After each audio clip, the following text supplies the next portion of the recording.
Dream a little dream of me. Welcome Kindreds, it's Jessica the Story Witch, and this video is going to be a walkthrough and a review of one of my favourite decks, which is Paulina Cassidy's Joie de Vivre Tarot. It comes in a tuck box, but I don't have the tuck box anymore. I keep it, let me just grab. When I bought this deck came out in 2011, and I bought it not too long after it came out. It was I'd seen her Paulina Tarot and really liked it, but I didn't actually have that. I have got it now. I do own all of her decks that are released to date. She has got a couple that are going to be coming out on US games in the next couple of years probably, or maybe even this year. But I used to not keep my boxes of any of my tarot decks. I used to just buy bags for them and keep them in bags. So I don't have the box anymore, but it was just a very simple tuck box, very typical US games tuck box. So yeah, you know, just a little cardboard box, and the book is a very small US game styly little white book, and it really is a little white book. You can see this one's quite dog-eared. I do really love the book for this deck, and I'll explain why a little bit as we go through the deck. So these are the backs, just very kind of whimsical, which is a good kind of heads up for what the rest of the deck is going to be like. So let's walk through. I'm going to move that just slightly out of the way so hopefully you can see the cards nice and clearly. So I've arranged the deck. This is one of my decks that I use very, very often, and I've had to go through and kind of sort it back out into order because I thought that'd be better for doing a walkthrough and a review of the deck. So the majors follow. It is a very Rider-Waite-Smith, you know, you can see very clearly the influence of Rider-Waite-Smith in the deck, although obviously the imagery is very different. But the symbolism and the kind of the pose of the people and the archetypes in the deck are very similar. You know, if you compare them like for like with the Rider-Waite-Smith deck, you will see lots of similarities, but then there are also differences, and it's the differences that I find really fascinating, because it means you can read this deck in a very, you know, if you know a kind of classic Rider-Waite-Smith deck, you'll be able to read with this deck straight away, but then the images that are slightly different kind of jump out at you a little bit. So like I say, this is a good example with the Emperor. You know, he's got the Ankh in his hand there, very similarly to how it is in Rider-Waite-Smith. The two attendants are there, you know, but then the details, you know, that does not look like the Emperor in Rider-Waite-Smith. And also often Paulina Cassidy, she is a dancer, and you don't see very many of the characters. I should have done this as we went along, but you'll see that hardly any of them are sat down. So that is one of the big differences, that when you see the characters who would normally be sat down in Rider-Waite-Smith deck, they are very, in fact I'm not sure if I don't think there are any characters sat down in this whole deck. I probably should have checked that first, but you know, it's not. So yeah, it's interesting, I think, how she has interpreted the cards, and some of them are closer to the traditional Rider-Waite-Smith and others are further away. She uses like pen and watercolour style to make her artwork, and if that is something, you know, if you were attracted to this style, then you know it would probably, you would enjoy reading with this deck. It is a very like kind of, well, I was going to say people heavy, but it's not. To me, this deck reads like a deck full of spirits, and that is one of the things that when you read the guidebook, each of these people on the cards has their own name, which, let's look one up. So this is Justice. Let's look up, I think she's just called Lady Justice actually on this card. So it might not have been the best example. The dependable Lady Justice stands for a true balance of the conscious and subconscious. And you can see she's got the scales, the kind of imagery that you would expect and which helps with kind of tapping into those esoteric meanings is there. But there are also other things. Weighing all sides with fairness and full awareness, Lady Justice stands for what is right and determines the best course of action with care. Her furry green companion, named Creed, stays by her side, displaying before her a golden set of balanced scales. So, you know, there are other characters, other kind of spirits involved in these cards as well. And that was the kind of about the card bit. Then she does have little sections about if you were doing it in a reading, what might it mean. A choice must be made in order for you to take a new direction in life. As all decisions influence the course of fate, give careful consideration by exploring different points of view. When examining choices, find a balance between your conscience and inner desires.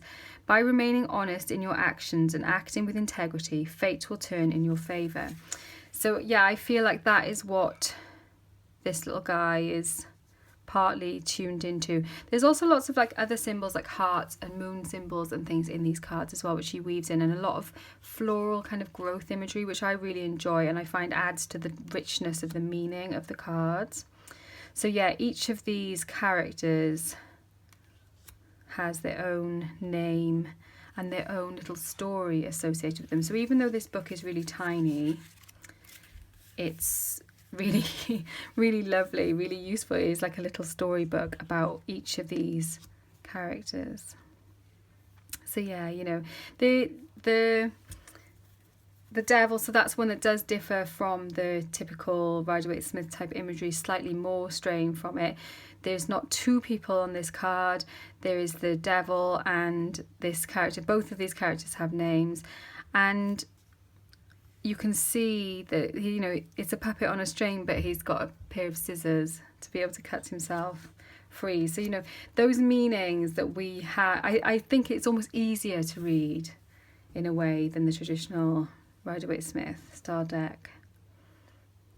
Yeah, it's a very much more kind of organic and nature-based way of dealing with the archetypes. There's not very much in the way of buildings, like I say, or of like chairs or of kind of human stuff in this deck. It is more plant and animal based, and I believe she doesn't actually say this, but I believe that these are spirits that are on these cards, different spirits, and that's why they have the different names in themselves. So that is the majors. Obviously that is very different, that world card, from the Rider-Waite-Smith. And I don't actually really love this world card. There are some cards in this deck that I really love and other cards that I don't so much. And this is one of the ones I don't, just because of the kind of wateriness of the image. But I you know, when you read it, you can see kind of why she's gone for that and why it kind of makes sense. But for me, that is not one of the better cards. But there are, you know, there are some really, that's a very small gripe. So we're on to the minors, and that was something that I wanted to mention in this review as well, is that the minors are just as detailed. They all have they all have the characters as well, their own character. And so I feel like it is the minors that really show the greatness of this deck, because it does have its own story, and when you're using it for readings, it really allows for, especially for, I suppose, for pathworking, but when you're reading for other people or reading for yourself as well, the story behind these characters, she gives keywords as well, but the story behind the characters is really, it really helps to kind of think, you can lock into those meanings so much more easily. And I love her suit of swords, because quite often the sword suit will be very bleak in a lot of tarot decks, and although she's not shied away from that, and it does follow the Rider-Waite-Smith kind of meanings in a sense, it's a more positive spin in general on that suit. So, you know, like Three of Swords traditionally a really kind of awful, sad, heartbroken card, and you can see that. But in the guidebook here, she talks about the fact that the spirit is looking towards the candlelight, and you know, there is always small glimmers of light even in the darkest of times. Yeah. And then again, Four of Swords, you know, often that card is seen as a really negative card, but here you can see that it's more like a time of like inner contemplation and focusing on your heart needs, and almost like on womb as well, you know, where the kind of seat of creativity and where ideas come from. And then some have more traditional meanings, like the Five of Swords. You can see, you know, there's arguments and things like that going on there. And then some of them do differ, like this now. On Six of Swords, usually you'd expect to see the swords being taken away, because it's like that kind of idea that you can't make a fresh start and just leave, because you will always be carrying your old ideas and worldviews with you. But actually in this card that doesn't happen. She is leaving, going somewhere else, and leaving her old worldviews. So there's more possibility in this suit, I feel like, than you often get in sword suits in a lot of different decks. Even in the ones, you know, that have got more struggle in them, there is always light as well. So you can see the almost kind of nightmarish pattern in that. Yeah. And she uses the symbolism that is in the Rider-Waite-Smith. She almost kind of foregrounds it in some of the cards, like the kind of symbols of little streams of water, and the kind of traditional symbols as well, like pentagrams and ankhs and things like that, you will find in here too. I love that Queen of Swords. That is so good. That is one of my favourite cards in this deck. She just looks like, you know, she is just definitely not going to take any shit. And instead of having her sword kind of raised in the air, poised for action, for using that sword in a kind of hurtful way, though, this sword is grounded. Her thoughts are very much grounded, and I love that kind of that unification of mind and the kind of material, the earth. And I think that is being emphasized even more with the skulls that are just kind of dangled around her waist. You know, she's a badass, but she is, it's not like, she's not a bitch. I feel like there's more, it's much more meaningful than that, and I love that for that Queen of Swords. And yeah, the female characters tend to be more like humanoid kind of looking, whereas the male characters usually, not always, usually look a little bit more animal based. But like I said, I feel that these are all spirits anyway, and so it's not, you know, it's not a kind of male female type polarity in this deck. And some people say that like this deck, it's called Joie de Vivre, which is the joy of life, you know. And some people see this and this kind of style of artwork, this kind of style of deck in general, as being kind of a fluffy deck, or a kind of, an airy fairy, everything feels good kind of deck. And I have most definitely found that not to be the case with this deck. You can do kind of fun readings with it, and you can definitely enjoy, I really enjoy reading with this deck, but it does not, you can still do very, very deep and meaningful readings with it. And I have found, because of that kind of spirit connection with each of those as well, you can also do things like path working and connecting with some of the characters in this deck to release certain things that you might be carrying. It's a deck that can be used most definitely for shadow work and inner child work as well. So even though the drawings, her kind of Paulina Cassidy style is quite whimsical, it would be, I feel, doing it a disservice to sort of just write it off as a kind of fluff deck, because it is most definitely not a fluff deck. The gorgeous Three of Cups. And you know, the little details like the scarab, she uses the kind of symbolic creatures in this deck quite a lot and quite well as well, I feel. So it is fun to kind of see how that plays out. And yeah, I haven't been totally checking, but I'm pretty sure we have not seen any kind of characters sitting down or anything as yet. So it is like this deck exists in a different sort of world. These are not humans in this deck, you know. It's almost like it is a spirit world deck, even though there are things that we recognize. And I feel like that's why it is so good for kind of shadow work and inner child work, because it speaks to us, or it speaks to me definitely, on that kind of level of deep self, of unconscious self. And I feel like she has kind of directly channeled these images when she's been creating this deck.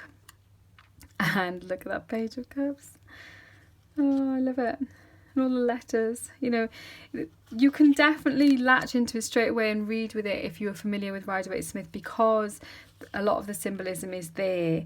But then you can also use that as a springboard to explore what else is there and what is not there, you know, like the chairs and things like that, the buildings, the pillars. Yeah, I find that really, really interesting. Gorgeous. The coloration of the cards is interesting as well. You know, like some of them have got more earthy colours in them, some of them are more kind of underwatery colours. And when you do a spread, like obviously here now we're just kind of looking at the cards one by one, but when you do a spread, you do get a kind of overall feel of the kind of the colour palette of the spread, which can definitely give you a feel for what is going on as well. Look at that Four of Coins, amazing. So good, so good. I love it. Like a spider hoarding over her hard earned coins. Yeah. And yeah, the candles, I suppose you could argue that the candles are a kind of human thing. And like even these, they look almost like buttons, and this could be tablecloth. So it's like these creatures that are in these cards are inhabiting a world that's kind of parallel to our human world, but is not our human world. You know, I feel it is the spirit world. It is spirit that we are seeing in these cards, and that is why they are so powerful and can be used for lots of different purposes, not just kind of light and fluffy readings. Yeah, and jewelry creeps in some of them as well. Birds most definitely, and animals in general. I know I've already said that. And it's the minor arcana that, you know, you can really read these characters' stories. That is look at that, so beautiful. You get the story of these cards through the people, well, not the people, the spirits that are in them. And even though there's only like tiny little snippets of story, like let's look at the 10 of Coins. So keywords: achievement, fulfillment, abundance, celebration, health. Counting the bountiful blessings, a lively unicorn jubilee soars above the 10 shining coins that shimmer like the sun. His pixie friends, glee and spree, ride upon his back as they celebrate their heart's joy. Through the balance of material and spiritual abundance, tasks become rewarding. Have faith in yourself and in the achievements along the path. By connecting to your heart's aspirations, the results will be healing and enriching. Take time to acknowledge the beauty and blessings around and within you. And she also gives like a little reverse meaning. They're only literally, you know, a line. The reverse would be lack of appreciation or financial loss. So even though, like I said, there's only tiny little bits about each of the cards, it is enough because, well, for a few reasons, because the symbolism is echoing the Rider-Waite-Smith symbolism anyway, and so you have that kind of inbuilt meaning. But then the picture is so evocative itself of the meaning, and then the story of the characters. So when you're reading, it's a pleasure to kind of get to know these characters and be able to relate their stories to your own life, my own life, or the people I'm reading for. And I find that makes this deck a deck that can be used to read for all sorts of things. It's a deck that I enjoy having as my daily draw deck. I enjoy doing spreads with it. I enjoy doing all kinds of readings for it, but I suppose I especially find it good for inner child work and shadow work, and sometimes even like ancestor spiritual connection, or like other world spirit connection type things as well. So I hope that you have enjoyed seeing that deck. Like I said, I love it, and it is one that I would definitely recommend. I have got, like I said, I've got her other decks, the Spirit Song and the Paulina Cassidy Tarot, and I've also got, she's got a couple of oracle decks as well. She's got like a fairy oracle and the witchlings, which is kind of like an oracle deck as well. But this one is my favourite of her decks. I think this one is even better than the Paulina Cassidy Tarot. I think this is, something is being tapped in this deck more so, I feel, than in some of her other work. Although I do really enjoy those decks as well, but this one is my favourite Paulina Cassidy deck. And I suppose maybe at some point I'll make a video where I'll compare the Paulina Cassidy decks I've got, perhaps when the new decks become released. There is, I don't love the borders, and I have considered trimming this deck because it would be quite straightforward from this kind of lined out from the back, but because the card names are so close to the bottom, you would end up trimming off the bottom of this, and that would be a little bit sad. Or you could go right in and trim right off here, and then you'd have to remember, I would have to remember what each of the cards were, which I'm pretty sure, I've been using this deck for a long time now, so I'm pretty sure that I would know all of these, but it's not totally clear. Let's see if I can find, because obviously they're the chords, so it's not quite so obvious. It's not always super clear straight away. I mean, that one is quite clear straight away. The way that they're arranged doesn't always make it super easy to know which card. Although I'm saying that, and as I'm looking at the cards, they are quite easy to kind of see. You can see that Rider-Waite-Smith imagery in that card. Yeah, I think it would be fine. Maybe I will do that. I'm nervous to do it just because I've loved using this deck for so long, and I don't want to mess it up. But I'm pretty sure that it's a deck that is very easy to get hold of still as well. It's still in print, so I don't think I need to worry about that, although I will check that before I take a scissors anywhere near it. So that is it. I hope you enjoyed seeing the Joie de Vivre Tarot. I love it, and let me know your thoughts on it. I would like to know what you think as well. And that's it. Warmest blessings, and I will see you very soon.